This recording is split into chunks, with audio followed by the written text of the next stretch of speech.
This is the video you've been looking for if you're planning on making a move in Calgary in 2024. The real estate cycle has reset and new opportunities await us. But what kind of market conditions are we expecting this year? And what changes or challenges are coming up? And what impact are they going to have on your ability to buy or sell? It's time to find out.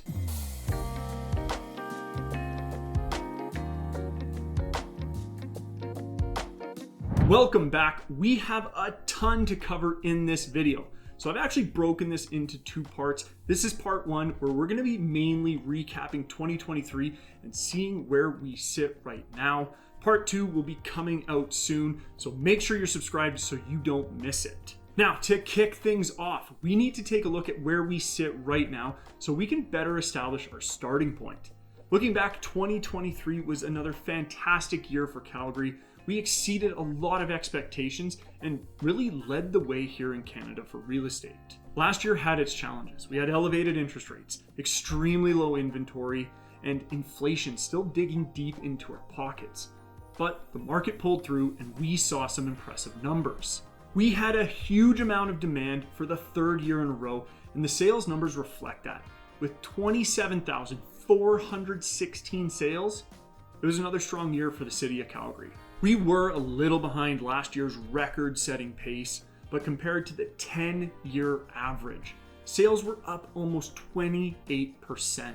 Prices pushed to new highs as well, as Calgary's overall average benchmark price increased by 6% to $556,975. But the story on prices becomes much more clear when we look at the individual sectors. Detached homes saw a slower year thanks to interest rates making it challenging for buyers to afford the higher price tags, so sales slumped by about 20%.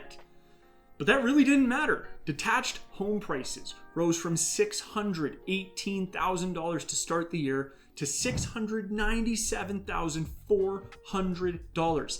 That's nearly a 13% increase and a bigger climb than we saw in both 2022 and 2021. Detached homes are the staple property here in the city of Calgary, and 2023 proved that to be true yet again.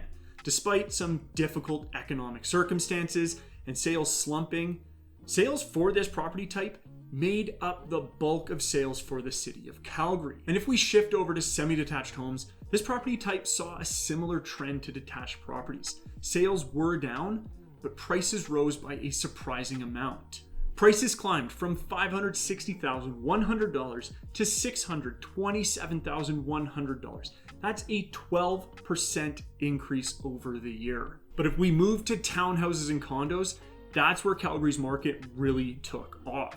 Finally, after a decade of challenging market conditions, these two property types saw a phenomenal year, and homeowners who were patient enough to wait reap the rewards. Townhouse prices exploded by 20% from $354,300 to $425,100. Condos or apartments were much the same.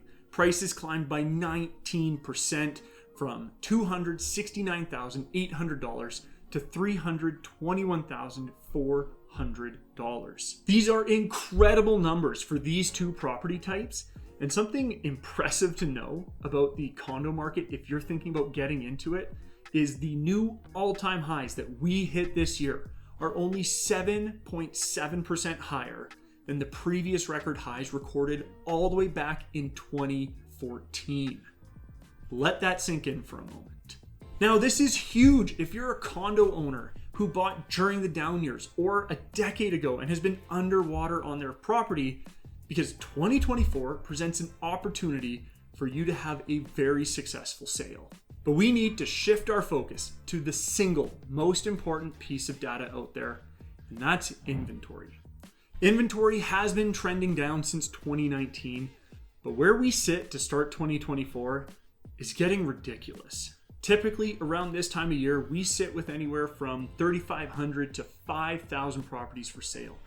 But this year, we're sitting at just 2,164 properties for sale across the entire city and all property types. This inventory situation is going to play the most significant role on our market moving forward. As long as there's this few homes for sale, all of the other factors that we're going to talk about today really aren't going to make much of an impact on things, and they're ultimately secondary factors in the greater equation. Calgary has had a huge amount of demand thanks to a ton of migration from other provinces over the past 2 years. 2024 is expected to still have strong migration numbers. However, they are supposed to be lower than what we've seen over the past 24 months. The Calgary Real Estate Board and others predict that 2024 will be a slower year for migration, largely due to the Alberta is Calling campaign having been ended. That campaign resulted in an overwhelming amount of new Albertans that put a huge amount of pressure on housing, both in the sale and rental markets. On top of this, in talking to some brokers out of Toronto, there seems to be a shift to other cities, like Edmonton.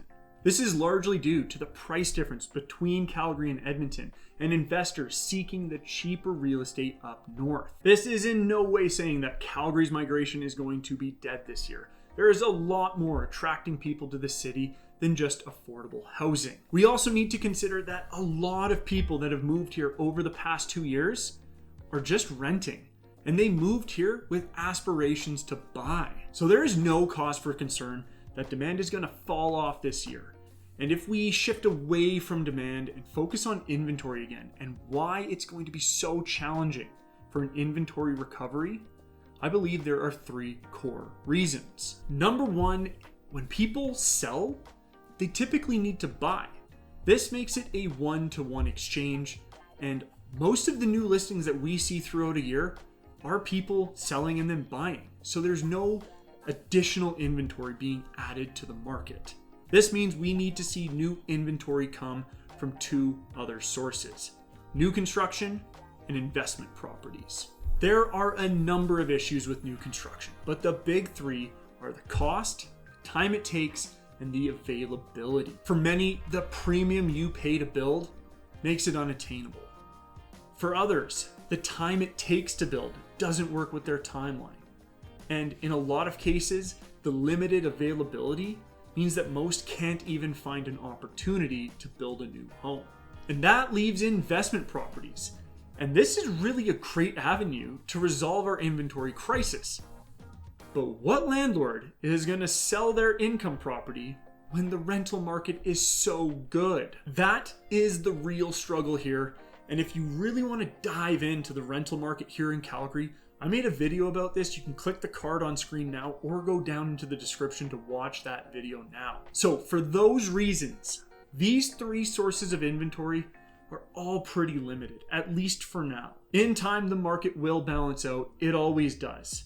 But I don't see that happening this year. In fact, I don't even see it happening in 2025. So if you can see that inventory is going to dictate our market and keep us in seller's market territory, then you're most of the way there. Prices are likely going to continue to climb, inventory will continue to be an issue, and sellers will continue to control the market. So that's it for part 1. And in part 2, we're going to look ahead to 2024 and what it might look like, as well as some changes and challenges that Canadians are going to face and the impact it's going to have on our housing markets. Until next time, we're out.